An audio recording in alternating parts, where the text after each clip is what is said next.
লুকিয়ে থাকা কালো কাককে সে দেখতে পেয়ে যায়। এরপর খেদি শাকচুন্নি তার ডানা মেলে উড়ে গিয়ে বসে লিচু ঠাল গাছের ডালে। শিমুলতলি নামে এক গভীর জঙ্গলে টেরি নামের এক ডাইনি বসবাস করত। তার ছিল বিশাল ফলের বাগান। এমন কোনো ফল ছিল না যে তার বাগানে পাওয়া যেত না। আম, লিচু, কলা, কত কিছু। কিন্তু এত গাছের মধ্যেও ডাইনির বাগানে ছিল এক অদ্ভুত ফলের গাছ। পাকা লাল লাল লিচু ঠালগুলো দেখলে মন একেবারে জড়িয়ে যায়। কি মিষ্টি সুগন্ধ! ডাইনি তার বাগানে লাঠি হাতে ঘুরে ঘুরে পাহারা দেয়, আর হাঁপিয়ে গেলে সে যায় তার কুটিরে জল খেতে। গলাটা একেবারে শুকিয়ে গেল, যাই একটু জল খেয়ে নি। আশেপাশে একটাও পাখি দেখছি না, এই সুযোগে একটু বিশ্রামও করে নেব। যেই না ডাইনি তার মাটির কুঁড়ে ঘরের মধ্যে ঢোকে, তখনই দূরে এক নারকোল গাছের মাথায় বসে থাকা কালু কাক কা কা করে ডাকতে থাকে। চলো টিয়া, এখন রাস্তা ফাঁকা। কালু কাক ডাক দিয়ে সিগন্যাল দিচ্ছে, এই সুযোগ, তাড়াতাড়ি চলো।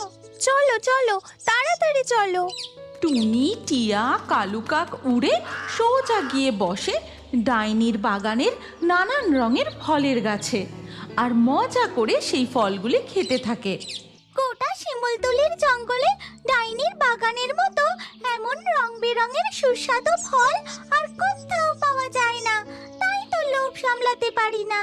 ওই দিকে তাকিয়ে দেখো, কি সুন্দর বড় লাল লিচুর মতো ফল, কি সুস্বাদু মিষ্টি গন্ধ।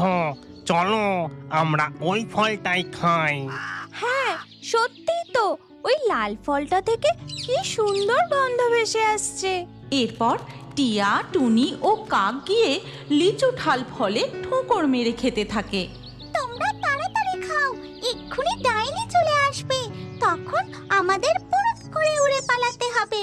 পাখিরা মন ভরে লিচু ঠাল খেতে থাকে, আর ঠিক সেই সময় ডাইনির বাগানে প্রবেশ করে এক শাকচুন্নি। টেরি ডাইনি, ও টেরি ডাইনি, কোথায় গেলি রে? দেখ, আজ তোর কাছে কে এসেছে।